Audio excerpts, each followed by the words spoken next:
To me, the geopolitics and geography of 1984 by George Orwell is truly fascinating, and yet at the same time, it doesn't really matter. And so you might be thinking that's a weird way to open this up. Before I get into it, this isn't going to be some deep diatribe breaking up really carefully and critically 1984 by George Orwell. This is just a short video to kind of fly over these basic notes. If you enjoy the video by the end and you think I should go deeper into George Orwell's 1984 or any of his works because you think I'm onto something, let me know in the comments box. But aside from that, what I'm just going to say is that when you think about reading 1984 and you think about the life that Winston Smith went through in the book, living in Airstrip 1, which is Britain as we know it, or England as we know it, presumably, you'll find that there are three major nations, or I guess you'd call them nations ostensibly, involved in the book. And you have Oceania, Eastasia, and Eurasia. Many of you will know that, of course, Airstrip 1 is in Oceania. And what I'm going to do is I'm going to show on the screen somewhere around here, because one day I was curious about this, a map of the world according to 1984. So I'm going to leave that map here. And you will see it is split into the three parts of Oceania, Eastasia, and Eurasia. And what I find super interesting about this is that you've got to remember that the book was released in the 40s, if I recall correctly, certainly that sort of era. I don't have the exact dates, as I said. I'm not going into this in too much detail. But it was released in a time where the European Union did not exist. Now, maybe they had attempted the League of Nations and countries had attempted things like that. Don't think NATO existed, obviously, because it was like before Russia and Germany and the Axis and the Allies, blah, blah, blah.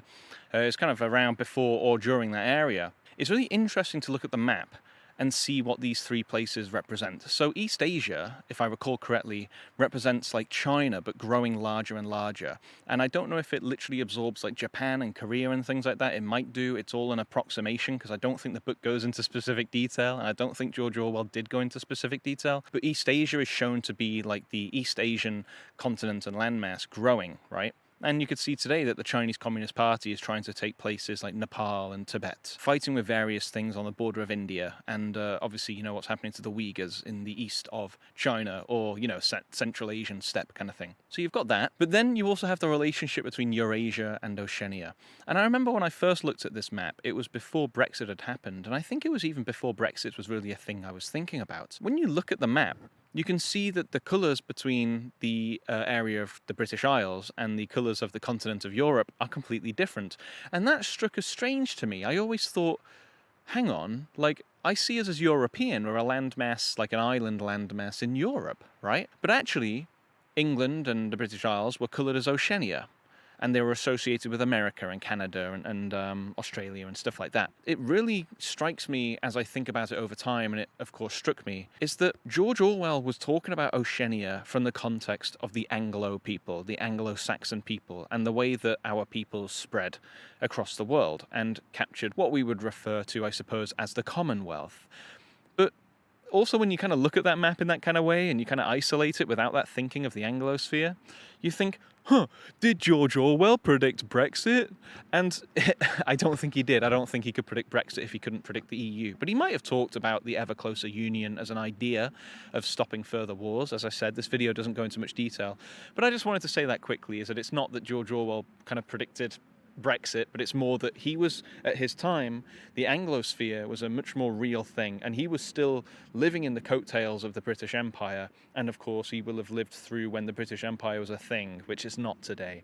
Sure, he saw kind of near the end of it, and he was an ardent socialist, so he saw it. He wanted it, I suppose, to collapse in some kind of way, I would presume, although his feelings about Britain and England and the British people and maybe the Empire, they're very complicated and they're multifaceted, and he's written essays on the subject. Anyway, bringing that back, I wanted to say that the reason why I said it may not matter as this overall subject of geopolitics and geography is because at the end of the day, George Orwell was not trying to sell some kind of idea of like oceanic identity or East Asian identity or Eurasian identity. He wasn't trying to sell some kind of wider narrative of British and English identity embedded within the world of 1984. Far from it. I mean, what he was really saying was that we are all losers, we all lose in this totalitarian future.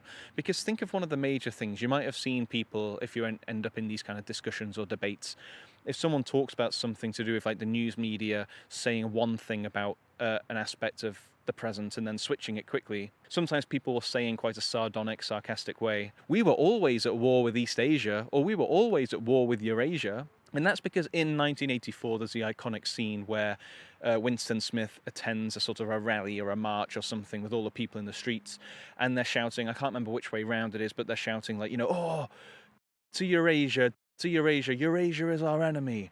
And then in the middle of the speech, the main guy suddenly goes, to East Asia, East Asia, East Asia's our enemy. And the flags are changing and unfurling in the middle of the speech as behind the scenes, Big Brother and the inner party and so whatever have changed their allegiances from one sort of ally to a different ally, switching from ally to foe between the major three powers. George Orwell was, of course, massively exaggerating in real time the ability for people to not believe their eyes and ears in the name of the propaganda and the messages which are given to them, sucking away their individuality to think rationally and to question things. And he wrote that in a rather exaggerated way, which was rather metaphorical, but seems to feel more and more real, doesn't it, sometimes? The other reason in which we are not winners, and we all lose in this idea of the identity of these three major places, is, if you recall, Winston Smith's love interest in the story, whose name I forget, when they're hanging out somewhere at a secret area, like underneath like a tree by a pond or looking over a hill or something like that, I can't remember,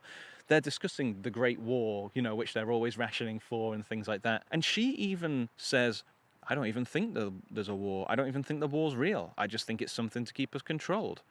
And she says something, and I'm paraphrasing that, and Winston Smith's character is blown, like mind blown by this.